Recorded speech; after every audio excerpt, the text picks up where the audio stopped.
Tonight, Sally slowly moving across Gulf states. The mandatory evacuation, it remains in place, and we're just remaining prepared. The latest on the storm, the damage it's leaving behind, and where the system is headed next. Plus, the pandemic and the presidential election. Well, I didn't downplay it. I actually, in many ways, I upplayed it. The coronavirus taking center stage in the race for the White House.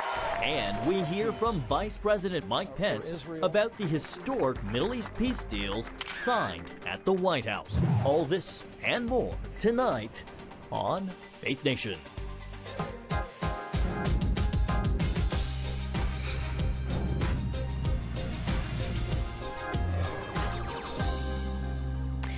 Sally weakens to a tropical storm, but is still a major threat tonight. Hi, everyone. Thanks for joining us. I'm Jenna Browder. Good evening, and I'm John Jessup. People along the coast of Alabama and the Florida Panhandle reeling tonight after Sally's arrival as a hurricane. And now a tropical storm. The system is moving so slowly, its heavy rain is continuing to wreak havoc.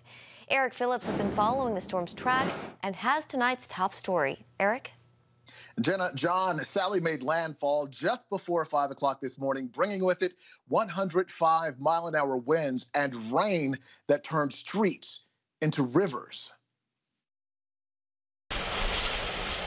Sally lashing the Gulf Coast, moving at a snail's pace of 3 miles an hour. More than 500,000 people without power in Alabama, Mississippi, and Florida. This is what Main Street looks like. Sally dumping heavy rain up to 4 inches an hour in some spots. This is insanity. Jordan Muse is hunkered down in a Pensacola hotel after she and her family fled from their mobile home. Everything is underwater. Buildings. This is crazy. Are you kind of scared at this point? Definitely. Cars underwater as flash floods overwhelm homes thanks to more than 2 feet of rain, with another foot expected in some areas. Emergency calls near impossible for a time as police instructed people to seek higher ground until they could respond. The Cajun Navy volunteer group ready and on alert to help rescue people. I'm thinking of sigh of relief somewhat. There was a worry of a different kind at this gator ranch in Mississippi. They've seen what can happen when a powerful storm comes through.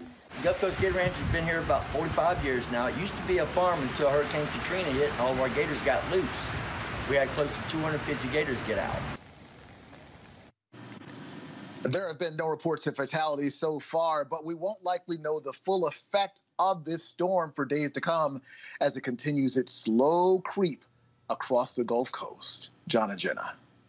Eric Phillips, thank you very much. Well, to the wildfires burning out west, a new warning tonight. An infectious disease expert tells the Wall Street Journal smoke from the outbreak irritates the throats of healthy people, raising the risk of coronavirus infections. That news coming as smoke starts to spread the globe. CBN's Tara Mergener joins us with that story.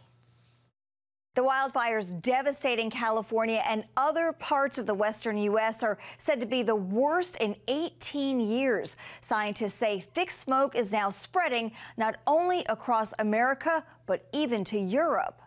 Hey, time to move the hose line up. Like California, Oregon, and Washington have also seen serious wildfires break out since the beginning of the month.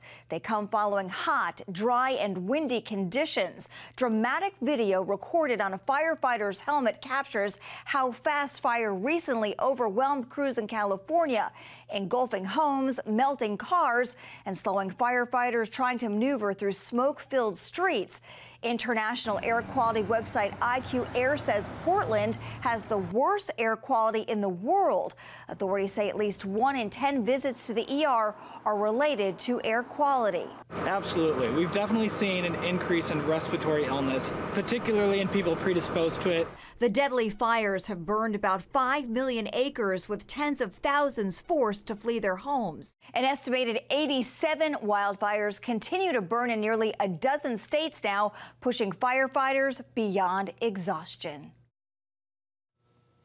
Just devastating scenes there. Thank you, Tara. Well, it won't be until the middle of next year before Americans can return to, quote, regular life. That's according to CDC Director Robert Redfield, who says we should have enough coronavirus vaccines for Americans by then. His Capitol Hill testimony coming as President Trump continues to tout a vaccine possibility by the November election. CBN News White House correspondent Ben Kennedy is here now. And Ben, while a timeline is still unclear, we do know more about the possibility of a vaccine tonight. Yeah, Jenna, John, you're right. It is unclear if a vaccine will be ready by Election Day, but what we did learn from the CDC today, it'll likely take 2 doses of the vaccine to be effective. We continue to be challenged by this pandemic. In front of a Senate panel, the head of the CDC faced pressure on pinpointing when a coronavirus vaccine could hit the market. I think there will be vaccine that initially be available sometime between November and December, but very limited supply. That limited supply going first to healthcare workers and those most vulnerable. It's hard to believe, but there's about 80 million people in our country that have significant comorbidities that put themselves at risk. Right. They have to get vaccinated. President Trump tweeting vaccines are moving along fast and safely, while Joe Biden pushed back, saying, "We've lost nearly 200,000 Americans to COVID-19. It didn't have to be this bad, but Donald Trump failed to do his job." The CDC maintaining that even with an effective vaccine, returning to a normal lifestyle could still be a year away. We can begin to take advantage of vaccine to get back to our regular life. I think we're probably looking at late second quarter, third quarter, 2021. Redfield also admitted a vaccine might only work for 70% of people, adding that wearing a mask would likely provide more effective protection from the virus. Dr. Anthony Fauci says a national mask mandate to stop the spread probably would not work. There is a great deal of variability throughout our country, and in some areas, anything that smacks of an authoritative statement to the citizenry often is met with a considerable amount of pushback. So I think you'd have to say you have to take it on a case-by-case basis. Even Dr. Fauci has noted, which is that masks can have unintended consequences. While we support wearing them, and it's patriotic to do so, the unintended consequences can be inappropriate usage, touching the mask, and then going on and touching something else. Now, the Defense Department and federal health agencies laid out a plan to make the vaccine free for all Americans. In the meantime, the White House says the goal is to have 100 million doses available by the end of the year. John, Jenna? All right, good to know. Thanks, Ben. Well, joining us now is David Brody, Chief Political Analyst for CBN News. David, to the politics of a vaccine, the Trump campaign and his supporters are saying Biden and his running mate Kamala Harris are trying to undermine Americans' confidence in the vaccine. Can you discuss the danger of politicizing the coronavirus from both the right and the left? Right, John, look, the bottom line is it is being politicized, both by Biden and Harris and to a degree as well on the right by the Trump administration. I mean, politics factors into all of this. And part of it is making sure a vaccine gets there pretty quickly. And of course, the Trump administration would love, of course, to have this by Election Day. And so the whole prism of all of this is progress. And that's exactly what the Biden-Harris campaign, or as Kamala Harris might say, the Harris-Biden campaign, but we can talk about that separately. But what they will say is that, you know, the progress is something they're concerned about. They'll never say that publicly, but privately, of course, if this comes out before Election Day, that'll be problematic for them politically. Yeah, we saw that gaffe. I think it was last night. Also right. Last night, David, Trump hosted a town hall in Pennsylvania, and he took questions from voters. What did we learn about the possible contours of the upcoming vote now just 48 days away? Well, clearly coronavirus is the main reason and the main topic that the media for sure wants to talk about, and a lot of the questions were directed at that. And let's be honest, the president is not very good in town halls. I mean, just isn't. You know, he might be very relatable in person, but in public, you know, he's more has that gruff exterior. So, you know, for him to play mushy-gushy, I feel your pain, Bill Clinton, all of that, it's not going to happen. And so, you know, I think a town hall environment just isn't good for this president. Therefore, the remarks that he made last night were just so-so. A lot of fact checkers are out. So, but in terms of the contours of the race, look, I don't think we learned really anything last night other than what we know that we knew before, which is that coronavirus is going to be a big deal, and it's clearly on the minds of voters. David, meanwhile, the race is tightening, especially in the battleground state of Florida, crucial state. What's happened there to make Biden lose his lead, and what does that signal for November? Well, let's start with this. Donald Trump has campaigned around the country, including Florida, quite a few times. Joe Biden, here we go again, the B word, basement. That's where he's been. And so he had to get out of the basement. He goes to Florida, and what does he do? I mean, it was kind of a pandering moment. He's playing Despacito by Fonzie. I mean, really? That's what he does. He plays it on his iPhone. You saw the clip. So look, you can tell they're getting desperate if they're starting to play Despacito at a Hispanic rally in Florida. But I think also ultimately you got to remember that typically the Latino community, very family value oriented. And of course, from a pocketbook perspective, pre-COVID, this economy was humming along. A couple of reasons why Donald Trump was doing well. So it's an uphill battle for Joe Biden. And the Latino vote in Florida is a big time danger zone for Biden. He's down about 4 points there to Trump. All right, David Brody, good to get your insights this Wednesday. Thank you very much. Thanks, guys. Coming up, the vice president weighs in on the historic peace deal between Israel and two of its Gulf state neighbors. What he had to say after the break.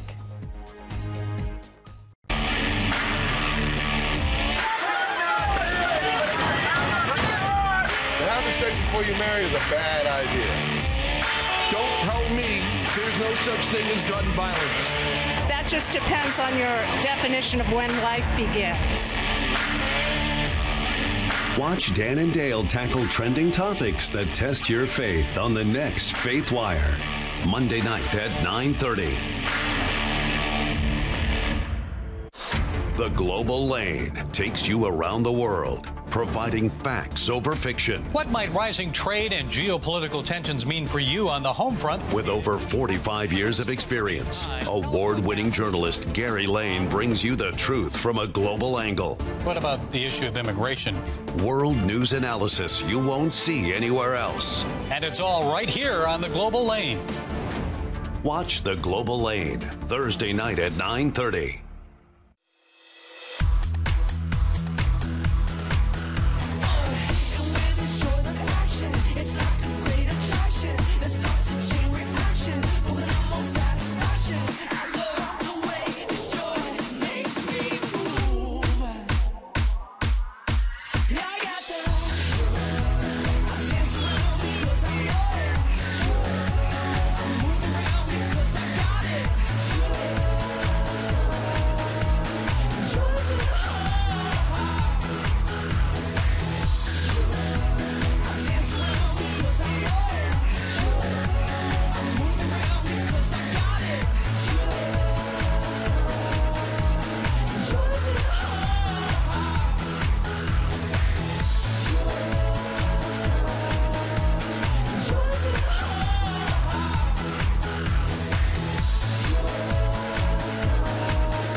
Welcome back. The historic step towards peace in the Middle East is still reverberating beyond the backdrop of yesterday's White House. David Brody spoke with Vice President Mike Pence about the historic day and what it means for the region. An historic peace accord. What do you make of it, not just from a news perspective, as everybody wants to talk about the news perspective, but there's a biblical perspective here as well. There are a lot of people of faith who know how precious Israel is, and of course, all countries, but Israel has a special place in the tapestry of biblical history. David, I call Israel our most cherished ally. And I believe that literally from the founding of this nation, the desire to see the Jewish people restored to their historic homeland was sown into the hearts of the American people. They prayed for that day to come, labored for that day to come. And in 1948, it came. Right.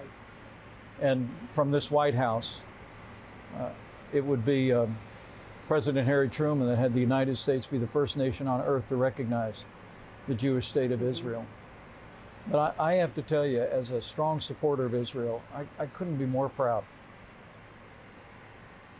The leadership President Donald Trump has provided this, brought us to this day.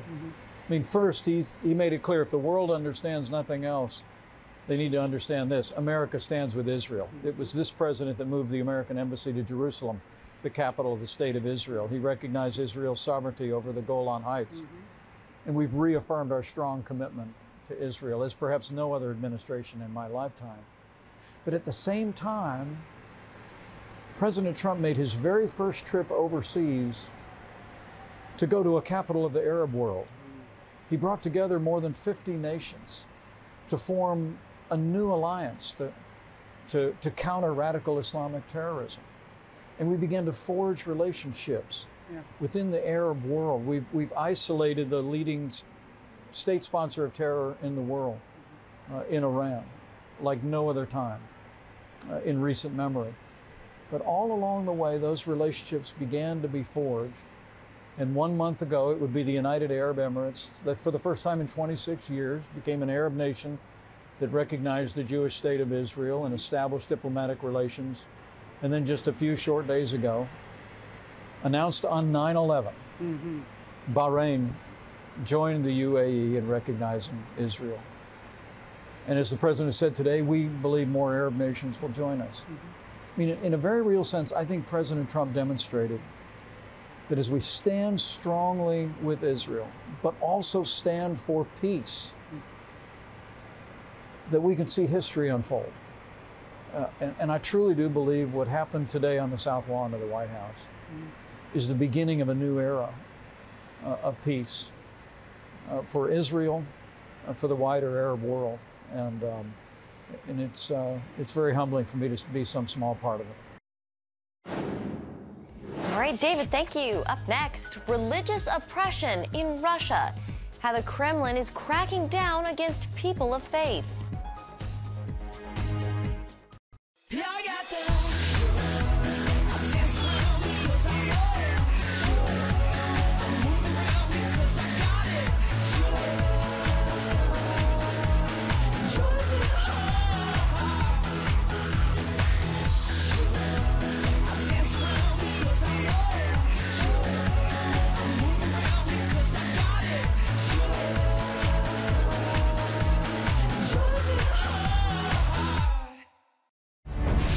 On the home front.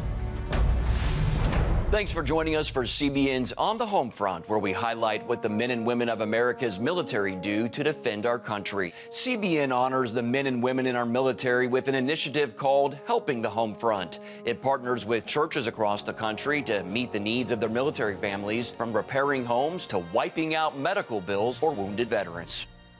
On the Home Front, Tuesday morning at 10:30. If you want to be an attorney with a passion for serving people and for excellence, Regent University needs to be high on your list. Regent's award-winning law school doesn't just create lawyers. We create leaders, judges, prosecutors and defense lawyers, civil litigators, and leaders in government. My focus has been trying to really make sure we have the future leaders we need for the bench and the bar and for society generally.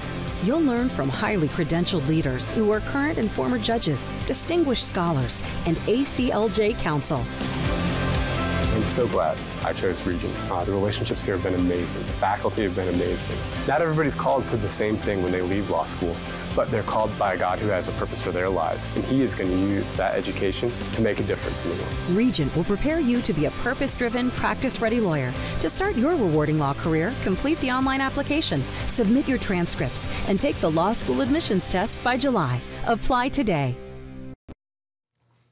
Welcome back. Well, in the last few years, Russia has prosecuted scores of people for practicing their faith under a so-called anti-missionary law passed in 2015. Yeah, Jenna, and that's prompted human rights watchers to sound the alarm on Russia and other former Soviet bloc countries. George Thomas discussed the issue with a member of the U.S. Commission on International Religious Freedom. Nuri Turkel, thank you so much for coming on the show. From January 2019 through the first 6 months of this year, Russia prosecuted 17 organizations and 125 individuals under its controversial anti-missionary law. Who are the Russians going after? The Russian government has been historically, through the Soviet era and post-Soviet era, been going after any government-sanctioned religious practices, except for Orthodox Christianity and the Sufi Islam. The Russian government, like the other authoritarian regime, believes or perceives organized religion or spiritual life as a threat to the regime's political survival, if you will. They monitor the places of worship through human intelligence, and also they have very capable of using technology, much like communist China and others. So they monitor who's going to what religious activities, participating in what religious activities, who's associating what not. So they follow the individual social connection and the worship, observance of religious tradition and holidays.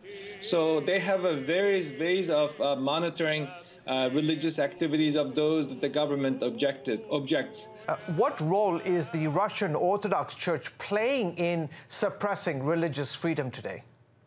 They, much like the other oppressive societies, the government-favored religious group oftentimes plays into the government's official narrative or collaborates with government's official narrative for its own survival. I think it's a mistake.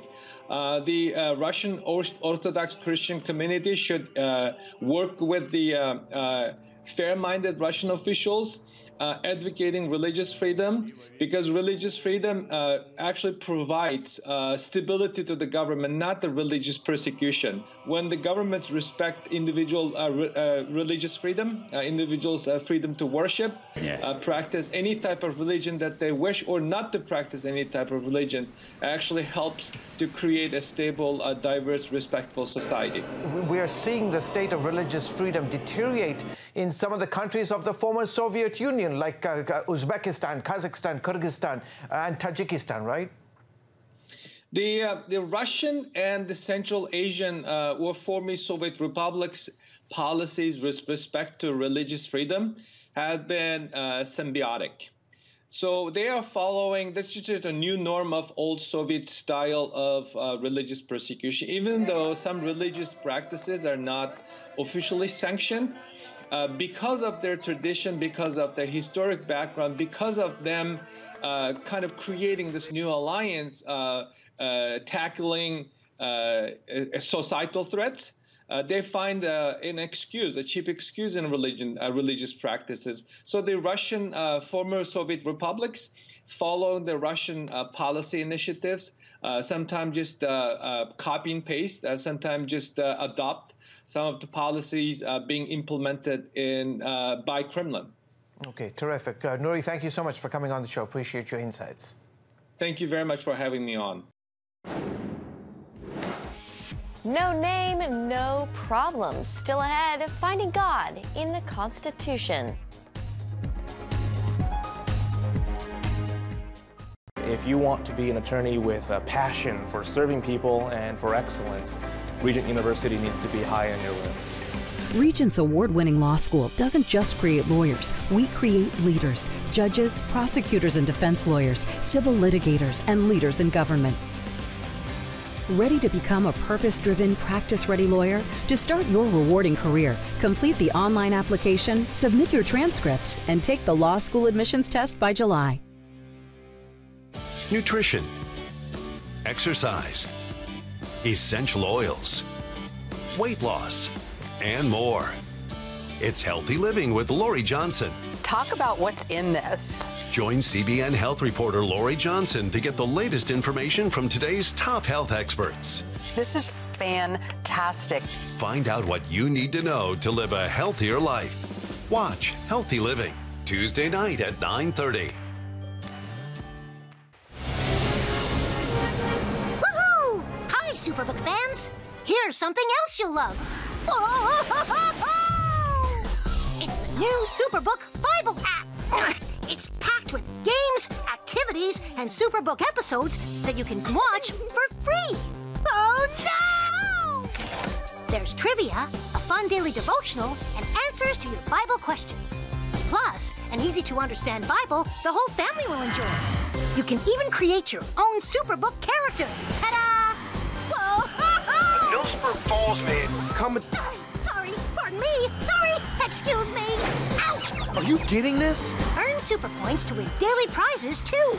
And so much more! Time to get back to my adventures. See you soon! It's the new Superbook Bible app. Free downloads on iTunes, Google Play, and Amazon.